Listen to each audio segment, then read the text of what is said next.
చూస్ country delight, live better. ఇప్పుడే country delight app ని download చేసుకోండి. నమస్తే, వెల్కమ్ టు సుమన్ టీవీ. నేను పద్మిని. ప్రస్తుతంతో పాటు ప్రముఖ ఆధ్యాత్మికవేత్త, వాస్తు జ్యోతిష పండితులు కేఎస్ఆర్ గారు మనతో పాటు ఉన్నారు. మాట్లాడదాం సార్. నమస్తే సార్. నమస్తే. సార్, సప్త శనివారాల వ్రతం చాలా చాలా ఈ మధ్య కాలంలో చాలా ప్రాచుర్యంలోకి వచ్చింది. ఖచ్చితంగా సప్త శనివారాలు అంటే 7 వారాల్లో ఆ స్వామి అనుగ్రహాన్ని చాలా చాలా అద్భుతంగా పొందేటటువంటి మార్గం ఉంది అనేది అర్థమవుతున్నటువంటి విషయం. ఏమిటి ఈ సప్త శనివారాల వ్రతం? చాలామందికి తెలుసు, ఇంకా కొంతమందికి తెలియని వాళ్ళు ఉంటే కనుక వాళ్ళకి ఉపయోగపడేలాగా అసలు ఎప్పుడెప్పుడు మొదలు పెట్టచ్చు, ఎలా చేసుకోవచ్చు, అలాగే ఏ కామ్యార్థం ఈ సప్త శనివారాల వ్రతం చేసుకోవచ్చు, ఇవన్నీ ఒక్కసారి తెలుసుకోవాలనుకుంటున్నాను సార్. తప్పకుండా. అంటే ఇక్కడ మనకి అంటే రకరకాల వ్రతాలు ఉన్నాయి. ఈ వ్రతాల్లో పలానా వ్రతం అంటే పలానా దేవుడికి వ్రతం లేదనేది చెప్పాం. సో ఇంచుమించుగా చాలా వ్రతాలు ఉన్నాయి. సరే, నేను ఈ 7 శనివారాల వ్రతం అనేది పక్కన పెడితే ఇంచుమించుగా 2002 నుంచి ఇప్పటిదాకా నేను నిజానికి 14 ఏళ్ళనే చెప్పినప్పటికీ కూడా మళ్ళీ ఇంకో 14 ఏళ్ళకి చేరువవుతుంటాను. సో 2002 నుంచి హనుమద్వ్రతం అనేది నేను ఆచరిస్తూ ఉంటాను. హనుమద్వ్రతం అది కూడా ఇప్పుడు ఈ తోరం అనేది ఇప్పటికీ నా చేతికి ఉంటుంది. ఇది ఏడాది రక్ష అనేది ఉంటుంది. కట్టుకుంటారా? అది అలా మనకి చాలా మంది నా దగ్గర తీసుకెళ్లే వాళ్ళు కూడా ఉంటారు. సో ఈ హనుమద్వ్రతం అనేది నేను 2002 నుంచి చేస్తున్నాను. కానీ 2004లో నేను ఈ యొక్క ప్రొఫెషన్ ఏదైతే ఉందో ఆస్ట్రాలజీ అనేది అక్కడలో ఒక ప్రొఫెషనలిజం అనేది రావటం అనేది, నిపుణత్వం రావటం అనేది, లేదా 10 మందికి తెలియటం అనేది, అది ఏమో నాకు తెలియదు కానీ వెంకటేశ్వరం వల్ల అయిందేమో అనుకుంటాను. సో దీనికి ఒక అంటే ఇంచుమించుగా మీరు ఇప్పుడు ప్రాధాన్యత అనేది పెరిగిందేమో కానీ నాకు 20 ఏళ్ళ కిందట అంటే ఇంచుమించు 2004 అంటే 22 ఏళ్ళు ఉంది. అది కూడా నాకు అంత తెలియదు దాని గురించి. అలాగే ఒక మా క్లయింట్లోనే ఒక ఆవిడ ఇలా 2 పూట్ల వచ్చి మీరే చేయించండి, నేను వాళ్ళని వీళ్ళని బ్రాహ్మణులుగా పెట్టుకోవాలనుకోవట్లేదు, మీరే వచ్చి చేస్తే నాకు చాలా ఆనందం వేస్తుందని చెప్తే, అసలు మన పౌరేత్యం మనం అలాంటి వాటికి నేను వెళ్ళను కూడా. కానీ విచిత్రంగా ఏంటంటే వెళ్ళాల్సి వచ్చింది ఆవిడ బతిమాలటం వల్ల. ఆవిడే నాకు అసలు పుస్తకం కూడా ఆవిడే ఇచ్చింది. ఇస్తే ఇది కూడా పొద్దున పూట మనం ఈ పూజ చేయాలి, సాయంకాలం కూడా 2 పూట్ల ఉంటుంది. 2 పూట్ల చేయాలా? వెంకటేశ్వర వ్రతం వరకు ఉదయం పూజ ఒకటి ఉంటుంది, మళ్ళీ సాయంకాలం పూట పొద్దున గోవిందనామాలు ఇవన్నీ ఉంటాయి. అది ఎలా చేయాలి అనేది మనం తెలుసుకుందాము, చెప్పండి. సో పొద్దున పూట ఆ గోవిందనామాలు అవి ఉంటాయి, సాయంకాలాలేమో మళ్ళీ రాత్రి షోడశోపచారాలతో మళ్ళీ పూజ ఉంటుంది. ఇక్కడ ఏంటంటే 2 రకాల పద్ధతులు ఉంటాయి. ఈ 7 వారాలు కూడా మనం ఎవరినైనా బయట వాళ్ళకి తీసుకొచ్చి భోజనం పెట్టాలి కంపల్సరీ. అంటే ఒక బ్రహ్మచారికి భోజనం పెట్టడం అనేది ఉంటుంది దీంట్లో. కొంతమంది ఏంటంటే 7 వారాలు అయ్యాక 7 మందిని కూర్చోపెట్టి ఒకేసారి భోజనం పెట్టడం చేస్తారు. కానీ మామూలుగా దాంట్లో అయితే అసలు ఏ వారానికి ఆ వారమే ఒక బ్రహ్మచారికి భోజనం పెట్టడం అనేది ఉంటుంది. ఇంకా మిగతా వ్రతాలు అవన్నీ కూడా దీనికి 2 పూట్ల ఉంటుంది అనేది తప్ప మిగతా అన్ని వ్రతాలు ఎలా ఉంటాయో ఇంచుమించుగా అలానే ఉంటుంది దీని వ్రతం కూడా. కానీ ఇక్కడ ఏంటంటే ఎప్పుడైతే 2002 నుంచి ఇంచుమించుగా 2004 మధ్యలో నేను ఒక సంస్థలో జాయిన్ అయ్యేదాకా చాలా ఇబ్బందులు పడ్డాం ఇక్కడ హైదరాబాద్కి వచ్చి. సో ఈవిడ మరి ఎందుకు వచ్చిందో నాకు తెలియదు కానీ నేను ఆవిడ చేత చేయించాను. ఇంకొక 7వ వారం ఉందే, 6వ వారమో 5వ వారం ఉండగా ఆటోమేటిక్గా అప్పటిదాకా ఏదైతే ఒక పెద్ద సంస్థ ఉందో వాళ్ళు ఇక్కడ ఏదైతే ఇంటర్వ్యూలకు పిలవటం అనేది జరిగిందో అప్పుడు ఉన్న ఇంచుమించు 55-60 మధ్య సంఖ్యలో నేనే మొట్టమొదటి ఆ సంస్థ నా చేతే ప్రారంభించబడింది. సో ఇప్పటికీ ఇంకా కొనసాగుతుంది అది.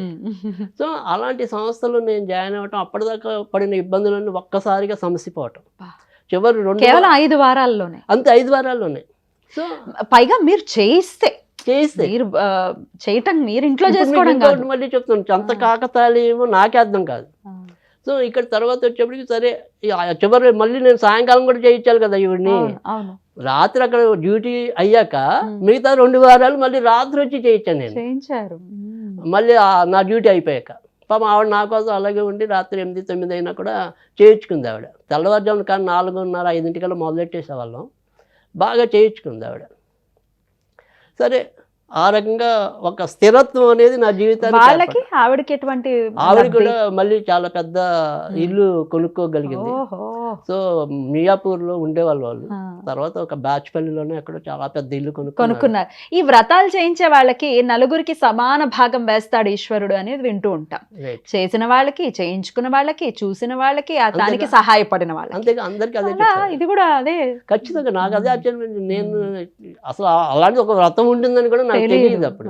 ఇంతకీ ఎలా చేసుకోవాలి చెప్పండి సార్? అదే చాలా నేను చెప్పింది. పొద్దున పూట మనం ఏంటంటే ఏం చేయాలి? సేమ్ అనేది పొద్దున కూడా సాయంకాలం కూడా 2 పూట్ల కూడా ఈ పూజ అనేది ఉంటుంది, షోడశోపచార పూజ అనేది. అయితే పొద్దున పూట ఏంటంటే మనం అంటే చేసే ఆవిడ నేను ఇద్దరం కూడా ఈ గోవిందనామాలు అంటే బ్రాహ్మడు ఒక్కొక్క గోవిందనామం చెప్పిస్తారు, మనం అంటూ ఉంటాం లేదా ఆయనతో జత కలుస్తాం.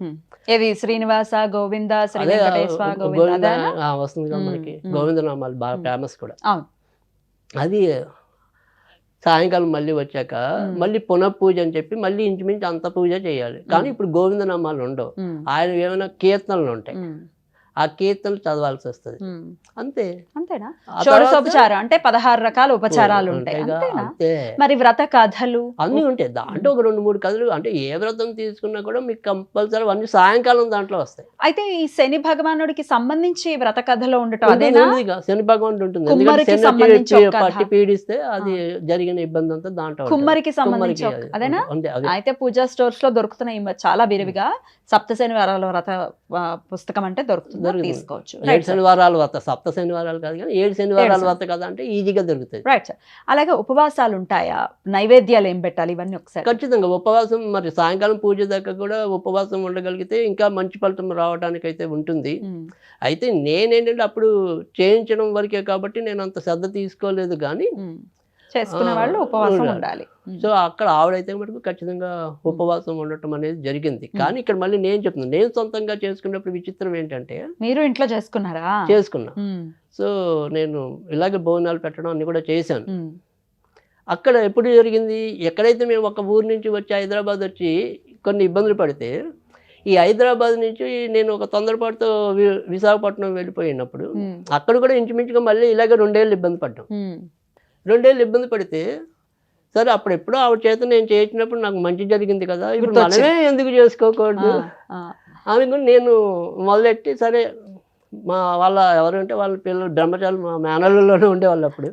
సో ఇలా ఒక 5గురు మా మేనల్లోనే ఉన్నారు, ఇంకో 2 బయట నుంచి పిలిచి చక్కగా చేసి వాళ్ళకి ఏదైనా సరే మనం దక్షిణ ఇవ్వటమో లేదా పెట్టగలిగితే బట్టలు పెట్టడమో చేయొచ్చు.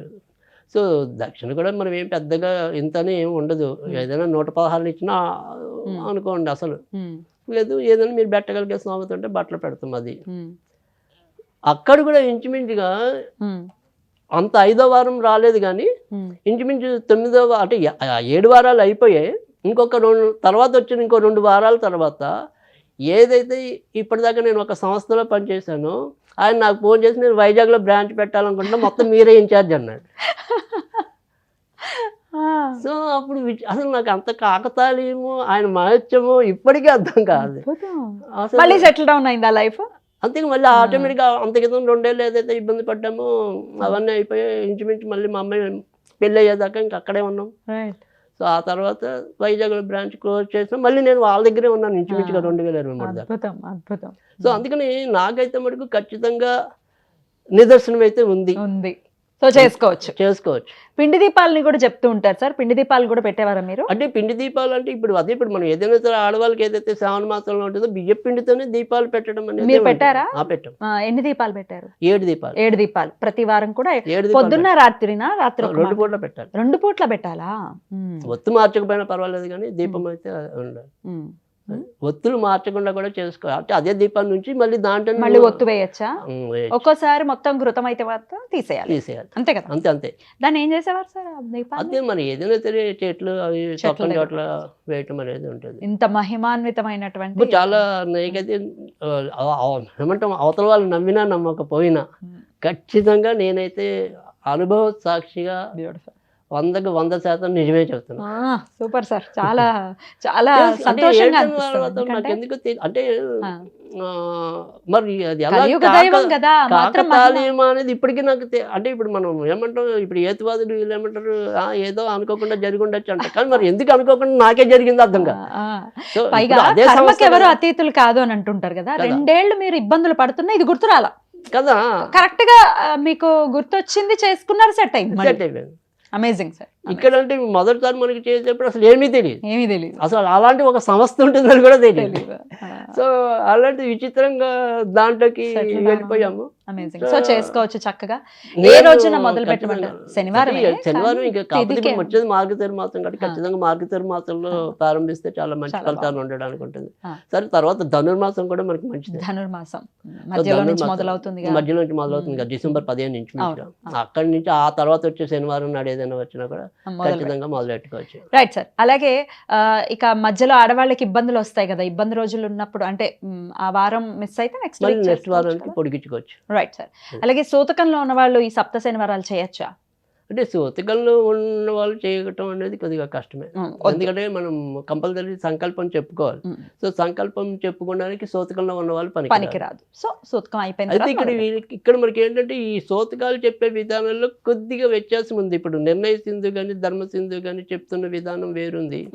బయట మనకి సోకాల్డ్ ఎవరైతే ఈ పూజలు కానీ ఇలాంటి వాళ్ళు చెప్పే విధానం వేరుంది.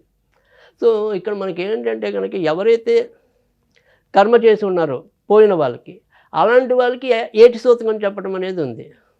సో తర్వాత నుంచి సగోత్రికులకి ఉండదా? సగోత్రికులు కేవలం 6 నెలలు మాత్రమే చెప్పారు. ఇంకా తర్వాత మనవల తరాలు వాళ్ళకైతే కేవలం 3 చెప్పారు, 3 నెలలే చెప్పారు. సో ఇంకా ఇతర కులాల్లో అయితే అసలు వాళ్ళు పెద్దల్లో కలిపేసామని ఇంచుమించు 40 రోజు 50 రోజు ఉంటుంది. ఇంకా తర్వాత సూతకాలు ఉండవు వాళ్ళకి, కొన్ని కులాల వాళ్ళ ఆచారాలని బట్టి, అదే వాళ్ళ ఆచారాలు బట్టి. Right sir. కానీ మన ఆచారాల్లో మటుకు అసలు ఖచ్చితంగా చెప్పింది అందరినీ సంవత్సరం పాటించమని వాళ్ళు ఏం చెప్పలేదు, అసలు కర్మ చేసిన వాళ్ళు మాత్రమే పాటించాలి, వాళ్ళ భార్య భర్తలు. Right sir. చాలా బ్యూటిఫుల్ గా ఎక్స్ప్లెయిన్ చేశారు సార్. ఖచ్చితంగా ఇంకా దీని గురించి తెలుసుకోవాలి, లేకపోతే ఇంకా తెలియని వాళ్ళకి ఖచ్చితంగా ఇది ఉపయోగపడుతుంది. ఆ వెంకటేశ్వర స్వామి అనుగ్రహం, ఆయన కలియుగ ప్రత్యక్ష దైవం కాబట్టి ఆయన అనుగ్రహం అలానే ఉంటుంది. మరి కలియుగంలో మరి అంతమంది తిరుపతికి పరిగెత్తారు, అంతే కదా, ఏ ప్రయాసాలతో తిరుపతికి ఎందుకు వెళ్తున్నారు? అందరికీ ఏదో ఒక నిదర్శనం, లేకపోతే అన్ని కోట్లకి ఆయన అధిపతి ఎలా అవుతారు? ఎగ్జాక్ట్లీ. చాలా అద్భుతంగా ఉంటుంది. అయితే భార్యాభర్తలు కాకుండా పెళ్లి కాని వాళ్ళు కూడా చేసుకోవచ్చా ఈ వ్రతాన్ని? దాని మీద ఖచ్చితంగా చేసుకోవచ్చు. ఎందుకంటే చేసుకోకపోవడానికి ఇందులో అయితే రీజన్ అయితే ఏం కాబట్టి, ఎందుకంటే ఖచ్చితంగా ఇప్పుడు కాచాయని వ్రతం ఇలాంటివి ఎలాగైతే ఆడపిల్లలు కూర్చోపెట్టి మనం పెళ్లిళ్ళ కోసం చేస్తామో, ఇప్పుడు పెళ్ళిళ్ళు కానీ ఆడపిల్లలు కానీ అబ్బాయిలు కానీ ఉంటే ఖచ్చితంగా చేసుకోవచ్చు. ఎవరైనా దాంట్లో ఎక్కడ కూడా దంపతులే చేసుకోవాలి అనేమీ లేదు అనేది ఎక్కడ రాయలేదు. పూర్వ సువాసనలు కూడా చేసుకోవచ్చు. ఏదైనా ఇలాగే అలాగే ఏదైనా పెద్ద కోరిక మనకి ఇల్లు కొనుక్కోవాలనేది ఉండొచ్చు. సో ఏదో ఇప్పటికి కూడా నా లెక్కలో అయితే ఖచ్చితంగా ఇమీడియట్లీ అది నెరవేరబడుతుందని నేను నమ్ముతున్నాను. అద్భుతం సార్, చాలా చక్కగా తెలియజేశారు. కృతజ్ఞతలు సార్. నమస్తే.